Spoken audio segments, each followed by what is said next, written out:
Russie ramène sur Terre 2 cosmonautes russes et un astronaute américain. L'équipage était dans la station spatiale internationale.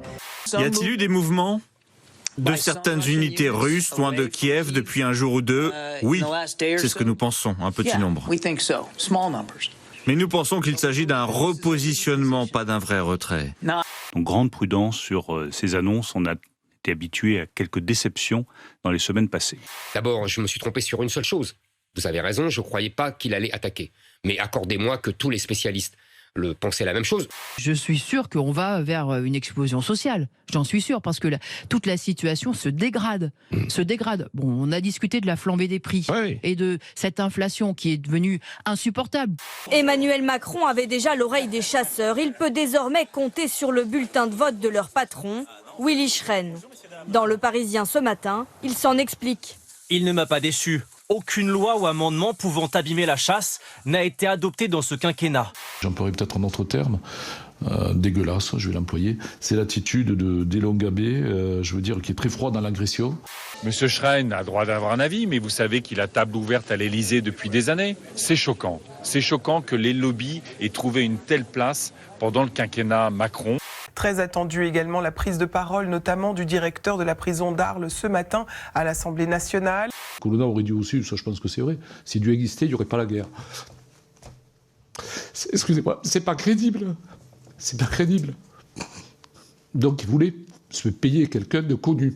Le président des chasseurs se transforme un peu en rabatteur de voix, là. C'est le rabatteur de voix pour Emmanuel Macron.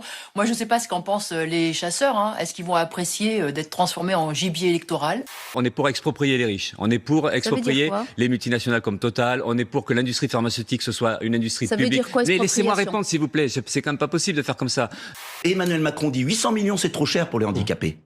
Et il donne 1 milliard en 2021 à des cabinets d'études qui, en plus, ont conseillé Pfizer avant.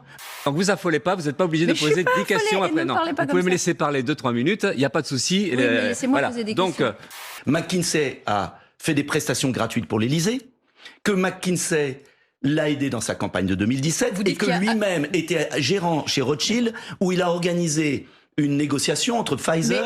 Donc rien ne saurait interdire à une personne d'aller voter.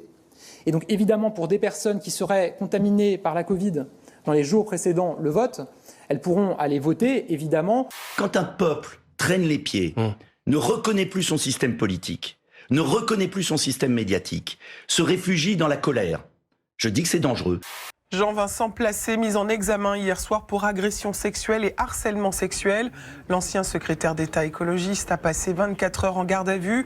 Est-ce qu'il y a un pacte secret entre Emmanuel Macron et Nicolas Sarkozy? Est-ce que Nicolas Sarkozy a promis d'aider la Macronie pour être réélu là en 2022? Emmanuel Macron a une seule constante. Il change d'avis tout le temps sur tout. Sauf un sujet, l'Europe. Il sacrifie toujours les intérêts de la France à sa chimère d'États-Unis, d'Europe. C'est un pacte tacite. Chacun n'a pas écrit à l'encre le fait que, effectivement, ils s'entraideraient, mais c'est tellement logique. Vous le rappeliez tout à l'heure. Les agriculteurs ne sont pas des ennemis. Et c'est pas eux qui polluent. C'est pas eux qui réchauffent la planète. Et au moins, ils ne mentent pas comme nous, les politiques. Gérald Darmanin va finir le boulot d'il y a 5 ans, c'est-à-dire préparer les législatives et opérer cette grande entreprise de débauchage chez des élus LR pour avoir une majorité franche en juin prochain.